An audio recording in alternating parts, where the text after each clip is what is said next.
We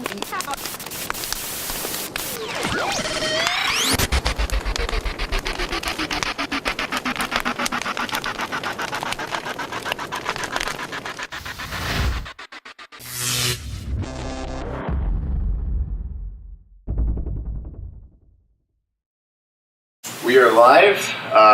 It's been a little bit actually since doing the last workshop. It seems like forever, but it's only been a couple of months. But tonight we're covering magnesium. So I always say it's going to be a little bit shorter workshop, but there's really only about 7 or so slides tonight. But I'm covering really the basics. I mean, there's all kinds of stuff that you could cover on this. Of course, you could go into exhausting detail on a bunch of stuff that really ultimately doesn't matter.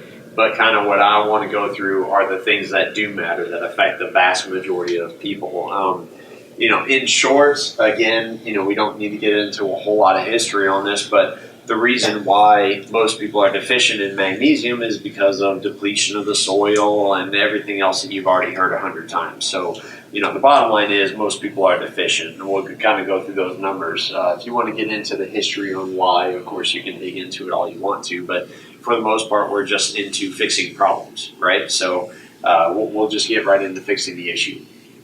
Okay, so in terms of functions, magnesium is actually the 9th most abundant element in the universe and the 8th most abundant in the Earth's crust. So it's kind of ironic that, that we would end up deficient. That's like saying that you're not getting quite enough air, because that's also one of the top most abundant elements in our system. So, but nonetheless, we are. It's the 3rd most abundant element dissolved in seawater behind sodium and chlorine. So if you're a fish, you'd actually be okay. But unfortunately, for most of us, we're not. So we don't get magnesium from seawater in any ready means. Most people I know, at least, don't eat a whole lot of fish. So, you wouldn't get it through that means either. But it's the 11th most abundant element by mass in the human body. Okay, and it's essential to all cells and some 300 different enzymes. It's required for enzyme production and cell metabolism. It's essential for the synthesis of proteins. It's essential for utilization of fats and carbohydrates. And it's important for energy production related to cellular detoxification. So the bottom line is you have to have it. Right? You've got to have this in your system. And it really should come from what? Your food, from your diet. But unfortunately, what is the diet of 90% of people? Yeah, not bad. It's basically fried chicken or fried chicken nuggets, right? It's like that. That seems to be the thing here. I again, won't rip on any particular companies, but drive by any single one of them, and you see that all of them have double lane drive-throughs that are backed up into, parking lots of other buildings during lunchtime. So we're not getting a proper diet, by eating nothing but fried chicken. Okay, so in terms of deficiency, only 1% of the body's magnesium is actually stored in the blood. That's fascinating. So knowing that, does it make sense to do a blood test for magnesium? Of course not. Because it's not there. So because of this, magnesium is not a part of routine blood work. Serum levels may actually be normal even when intracellular magnesium is deficient. So your blood work, even if you did effectively measure, it could show that it's okay, even though the tissues that matter are still deficient in it. So basically, the bottom line is it's pointless to do blood work and look for it. So that's why you never see anybody look for it. But what does pretty much every doctor rely on? If you go in, what's routine? There you go. We even call it routine blood work because the primary mechanism of medicine is that your body is a collection of chemical processes, and so if something's wrong with you, there's something wrong with your chemistry, right? What is depression? It is a chemical imbalance of the brain, right? Even though it's not, even though it's never been proven to actually be such. If you look at the mandates of medicine, they say that only a what can cure you? A drug. Only a drug can cure a dysfunction, which implies that all problems are chemical problems, chemical deficiencies, right? So because of that, and that reliance on blood work being running so deep, millions of people now suffer with deficiency, and they don't know it because we don't look for it. We don't analyze things by measures outside of blood work for the average population, right? So 48% of Americans consume less than dietary reference intake, according to the study. So 48%, nearly half of people do not get enough magnesium on a daily basis to maintain the what? The 11th most abundant nutrient by mass in the human body. That means you have to consume a good bit of it to maintain those levels. Okay, if you go, how many days can you go without water? What, 3 days? Before you become deficient in that, because water makes up a vast abundance of your body, right? I don't remember what the number is. They say 70%, 80% of your body is water, something like that. Who cares? Drink enough water. That's the bottom line. But 48% don't consume enough. So can you say if 48% aren't getting enough in their diet, why it would make sense that 80% of the population is deficient, right? Because we're just not getting enough. Okay, intravenous magnesium loading tests are more accurate, with retention of 20% or more of the injected amount indicating deficiency. But here's how it works. You have to get it. You have to get the magnesium by IV, and then you do a 24-hour urine collection, and then you have to measure the amount of magnesium that comes out in the urine collection. It's not an easy process, so you can see why we don't test for magnesium, okay? And we won't. But you can do it. But again, this is one of those things where it's like, okay, well, is that really a solution to test everybody with a 24-hour urine collection to see if they're deficient when 50% of people aren't getting enough and 80% of the population are deficient? Of course not. You can't test 80% of the population with this test. It would be very not cost effective. Okay, magnesium deficiency is literally synonymous with diabetes in terms of symptoms and associations and everything.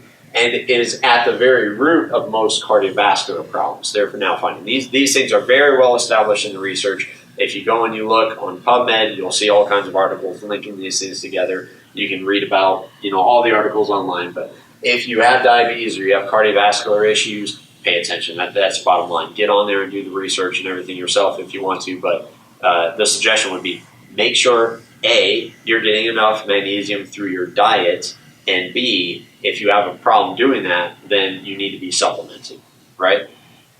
As with a number of these other categories we're going to go into. So here's the deficiency symptoms.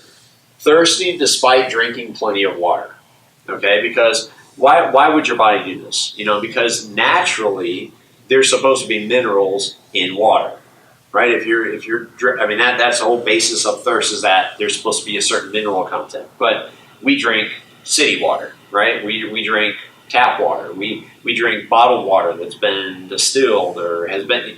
We're not getting the minerals in there. So if you find that you're thirsty all the time, which is a sign of what? Diabetes, right? That's another sign, which is synonymous with what? Magnesium deficiency, right? So that excessive thirst all the time is your body saying, I'm looking for something, and it's not there. So you just keep on getting that urge to drink because it's not there. It's the same thing. Look at people that eat and eat and eat and eat, yet they still are hungry. What does that tell you about the food? That potato chips do not have nutrients. So you go through a whole bag of them, and then your body tells you you're still hungry because there's nothing in there, right? So that you got to listen to what your body is telling you through its symptoms. Think about that. Fever, vomiting, diarrhea. What is your body telling you? These things are normal, natural processes. Your body knows better than we do. Okay, so early symptoms include leg cramps, foot pain, muscle twitches, loss of appetite, nausea, vomiting, fatigue, weakness. Neurological symptoms include nervousness, irritability, jitters, sensitivity to noise, hyperexcitability, apprehensiveness, and belligerence. Who in here can associate with those things? Yeah, I know you're belligerent, but you know, we've all associated those things at some point in time. Maybe not all the time, but at some point, you've hit those things, and deficiencies come and go. They come and go based on your diet, based on what you're eating. You don't eat the same things all the time. At least I hope not, because you should be varying your diet all the time. And I don't mean going from McDonald's to Taco Bell to KFC to, I'm talking like varying in the vegetables that you eat and the fruits that you eat, finding new stuff that you don't like, and trying new things, okay? Worsening symptoms. This is when it's gone on too long. There's been a little too much chicken, right? Worsening symptoms include muscle weakness, jerkiness, abnormal heart rhythms, coronary spasms. All those things go with heart disease, right? Neurological symptoms include numbness, tingling, twitching, tremors, insomnia, seizures, and personality changes. Okay? We progress on. Severe symptoms include clouded thinking, confusion, disorientation, marked depression, hallucinations or delirium, tooth decay, poor bone development, because these two come down to your body's ability to absorb calcium and use it. Osteoporosis, slow healing of broken bones, kidney stones. I actually had a patient this last week that said that she saw the flyer and she's like, oh yeah, at some point I had magnesium deficiency. I know because I had a kidney stone. And they looked at it, and the constituent of the kidney stone, they were like, we know it's magnesium deficiency. She started taking magnesium, she never had a problem since. So if you've had a history of kidney stones, you're prone to it. Also frequent urination, sores and bruises that heal slowly, dry itchy skin, unexplained weight loss, blurry vision that changes day to day, unusual drowsiness, infrequent yeast infections, right? It's pretty funny how... you look at some of the symptoms that even happened yesterday. Was really hot, right? So I'm thinking about this. It was 105 degrees or something like that. Heat index here in Mobile, 108. Yeah. So when it's that hot outside and you're spending a lot of time outside, what happens? You sweat profusely, and what comes out in your sweat? Minerals, right? And have you noticed how when that happens, the next day you're just drained. You're thirsty like crazy. You're trying to replenish everything, but it doesn't matter. You're just drained the next day. And a lot of these symptoms, they happen, the next day until your body replenishes and rebuilds its supply. So, I'm telling you, deficiencies come and go. It's not just something like, oh, I was deficient and then I fixed that, so I don't have to do that anymore. These things require maintenance, which is why your diet should always be good and changing. Okay? This one's great. This is from Dr. Sidney Baker. Magnesium deficiency can affect virtually every organ system of the body.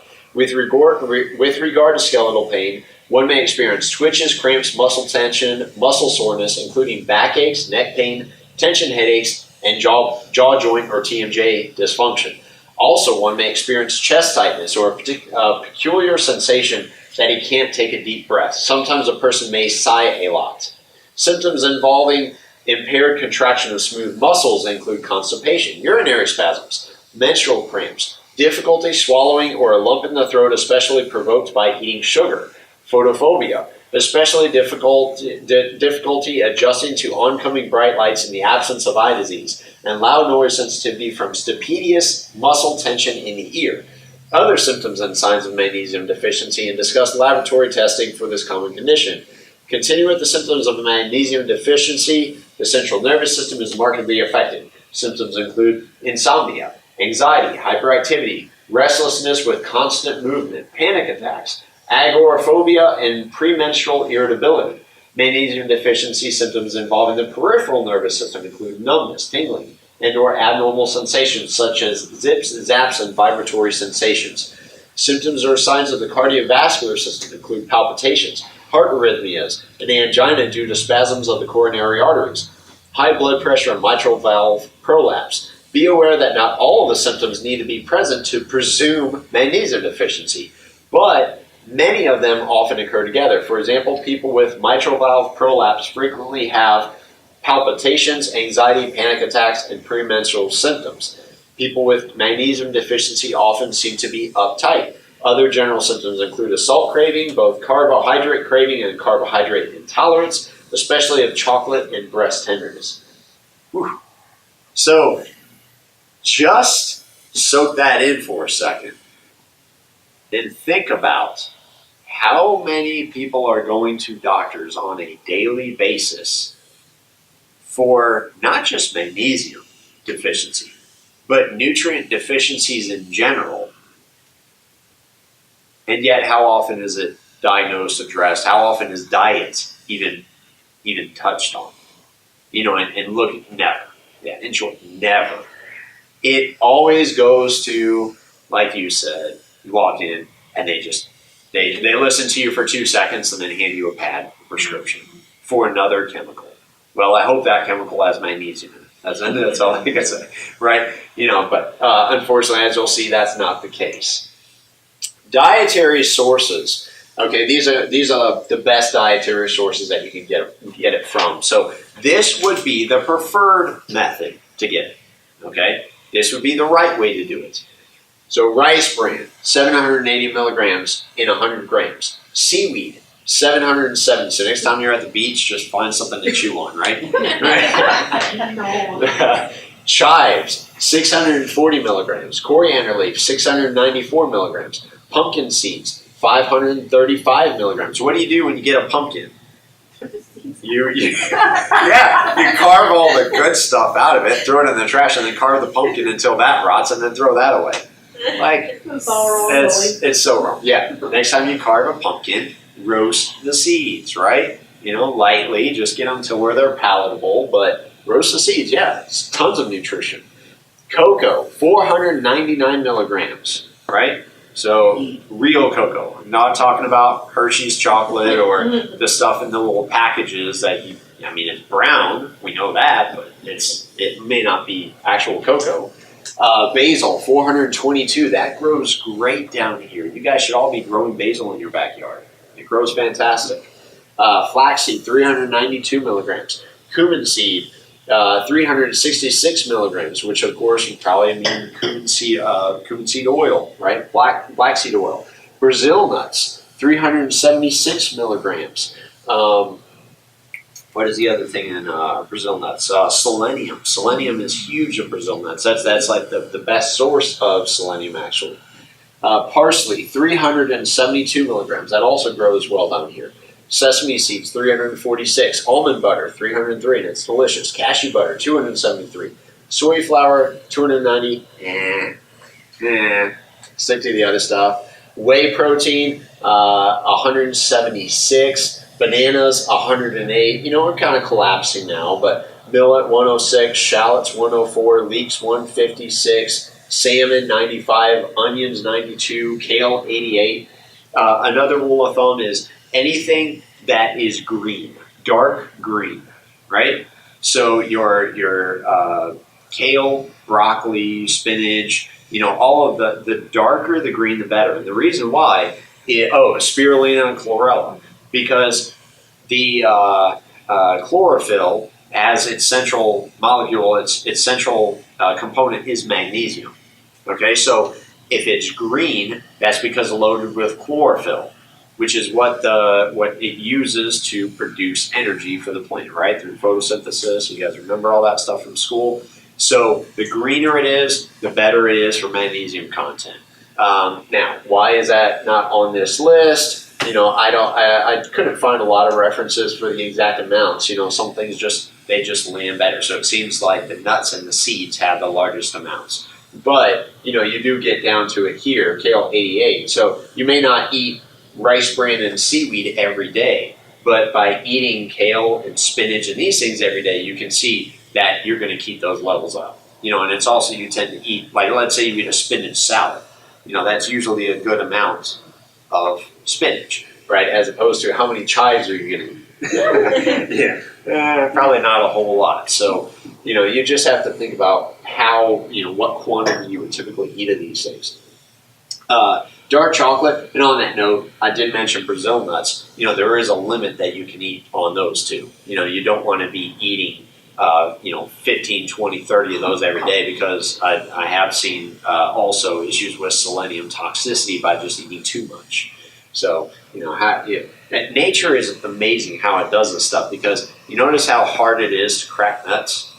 It takes a lot of effort. So, it seems to be like the harder it is to get to stuff, the more you should not overdo on that stuff. You were never meant to sit there and just crack Brazil nuts all day long, it's amazing how nature packages itself.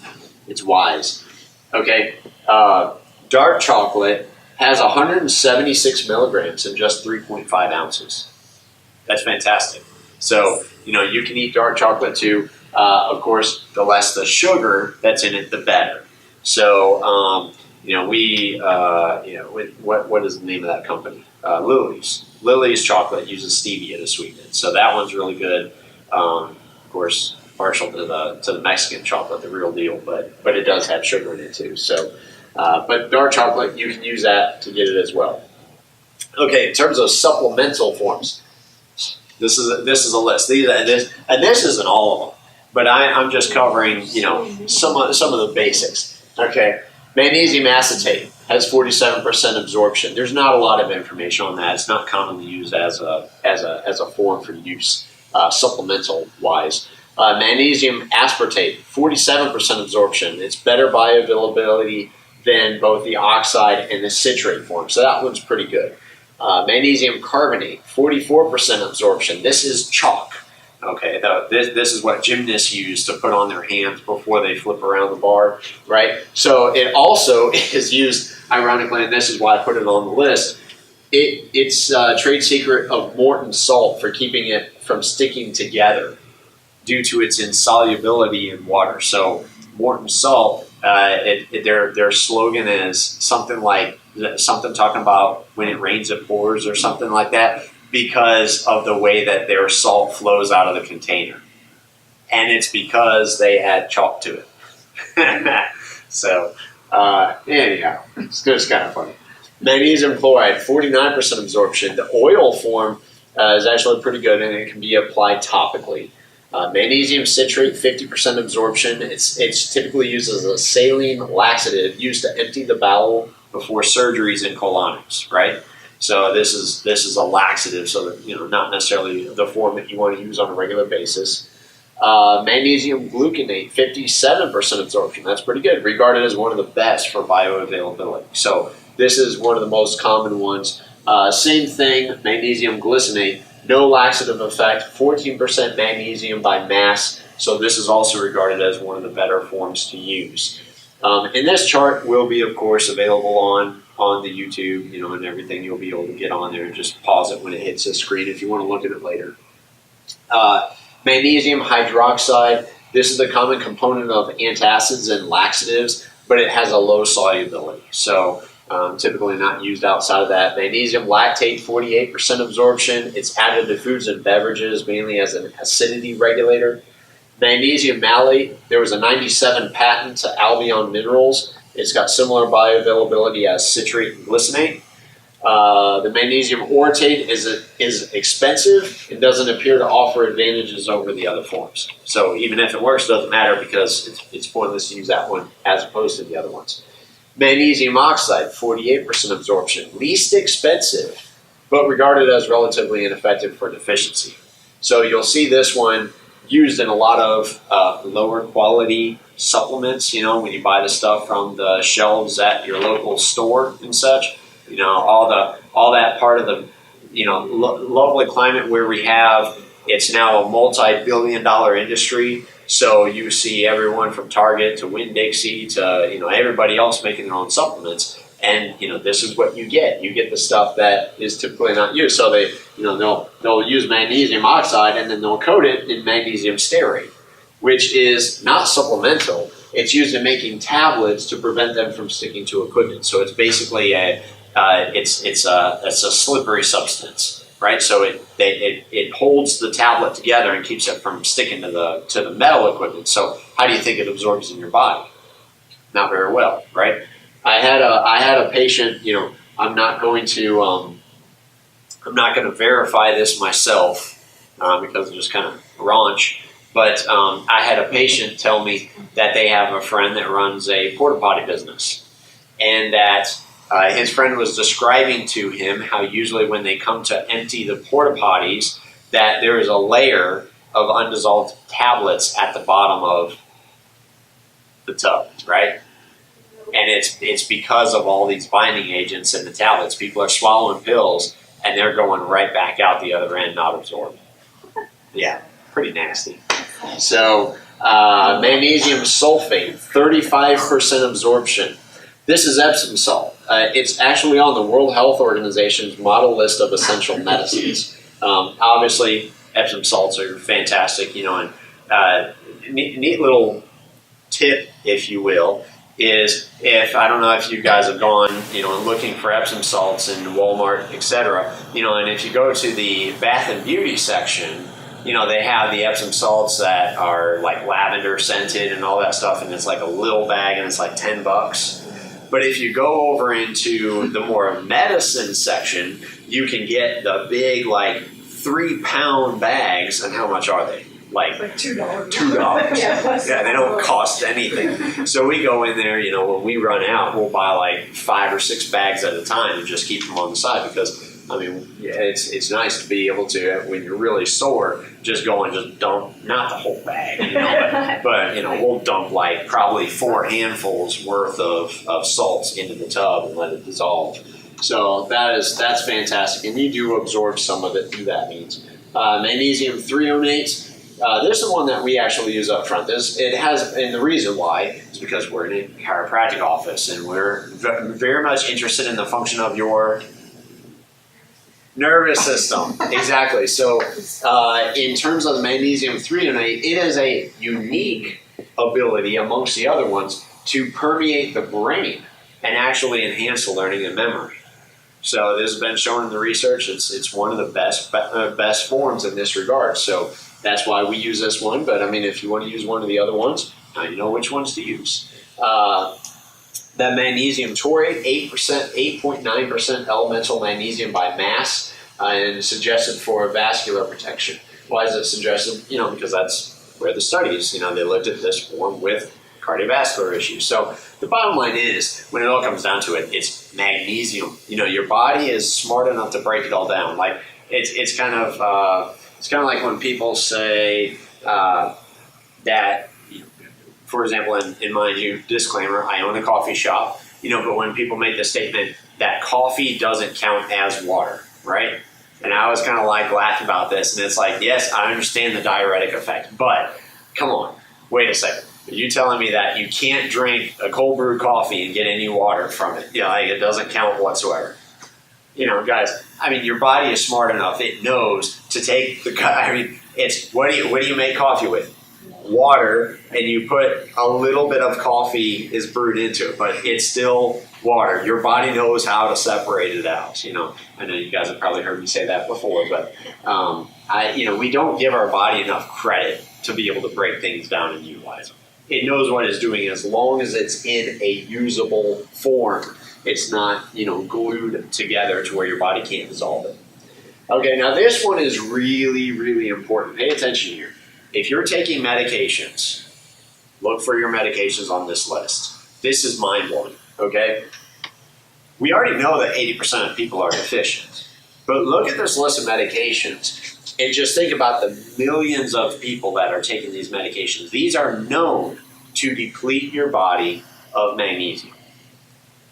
We've got acid blockers for reflux. How many people are taking that? You guys know plenty, right? We've got antacids. How many people take that for lower levels of acid reflux? We know plenty of people that take that. Antibiotics. What do they give to kids constantly? Antibiotics for ear infections that don't exist. So that's a whole other very few diagnoses of ear infections are actually ear infections. I'll tell you that right now. Antivirals. Okay, blood pressure drugs. How many people are on blood pressure drugs? What is it? A diuretic, but it blocks magnesium absorption. Okay, CNS stimulants. You know what those are? Ritalin, ADHD medications. Yeah, these are CNS stimulants. So we're causing it in kids too. Cholesterol agents. Guys, I was reminded again today, and was reading an article today about there was a map of the ridiculousness of the cholesterol paradigm. They reviewed all these. I mean, we've known it forever, but and when people ask about cholesterol, I'm just going, it just bothers me, because the cholesterol thing was off pace from the beginning. But there is, just go and look for the research. Look up 2016 cholesterol study, and you'll find all kinds of articles that link that it's not the cause of heart disease. And you'll see websites. A good one I was looking at was Statin Nation, that has all kinds of research on there. But that's a whole different ballgame, But they've got millions and millions and millions of people on these medications on a daily basis. Corticosteroids. How many people are on corticosteroids? Plenty. What are they on there for?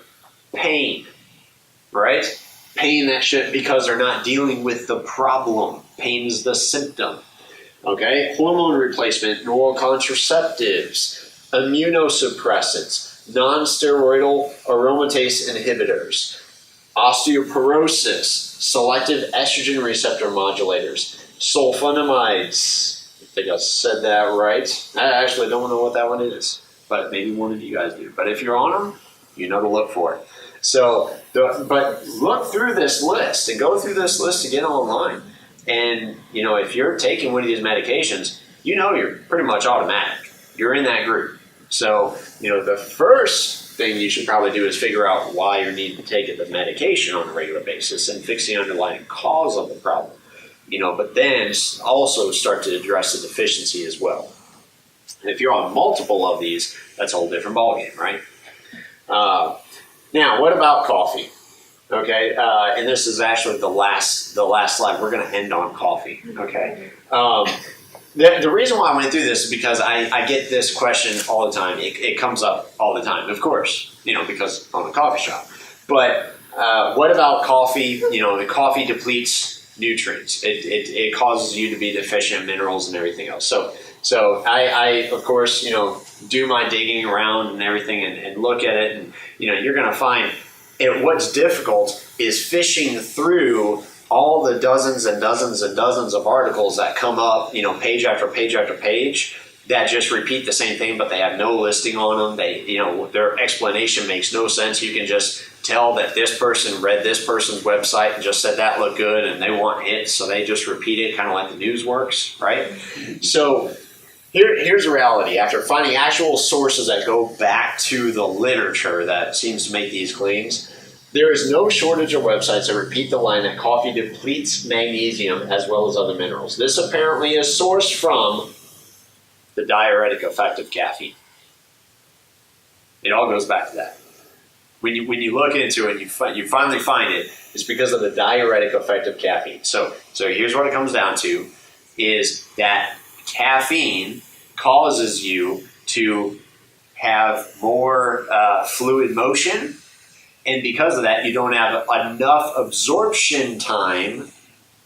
So minerals and nutrients tend to flush through you a little bit quicker. So here's the real world recommendation. Number one, don't drink so much coffee or soda or anything else that you're soiling your pants. Right? That's number one. That makes sense. It's hard to even say that with a straight face, but I mean, come on. That point where the caffeine effect is where you're drinking so much caffeine that you've got to urinate every 10 seconds. At that point, yeah, back away. But having a cup of coffee a day and your friend attacks you, for, oh, you drank coffee, that's, you're spoiling your nutrients and everything. Oh, no. Considering there are plenty of studies linking coffee with liver benefits, reducing risk of heart attacks, reducing risk of colon cancer, etc., the obvious conclusion would be, number one, and number two, supplements. Eat a good diet and shift things around. Right? As long as you're moderate with things. I mean, if you're drinking a cup of coffee a day, the research is clear. You get the other benefits from it. There's plenty of research on that. If the only thing you can point back to is caffeine and the side effect of it causing a more of a diuretic effect, you've got there's more benefits to weigh that out, right? It's a natural product. As long as your diet is clean and everything else, you're getting the nutrients that you need. But, again, supplementation, I love the word supplementation. Notice it is not meant to be replacement, okay? Supplementation was and always supposed to be designed to supplement what you're getting in your diet. You're just adding small amounts. And so, my rule of thumb typically with supplements is that if it says on the bottle to take 2 of something, you can usually cut that in half. Because of course, what does the manufacturer of a supplement company want you to do? Use more product, right? So they're going to overstep, what the average person needs to do. So if you cut that in half, we find usually it's perfectly fine, and everything works out okay. When we do follow-up tests on, omega fatty acids and stuff like that, rarely that people do, because I'm usually the one that tells them don't bother. As long as you're doing your supplementation, save your money on the testing, and just do a small minimal amount every day, you're good. So supplement with magnesium, as you should always. About the worst effect of coffee still seems to be keeping you awake at night. That's really about what it boils down to.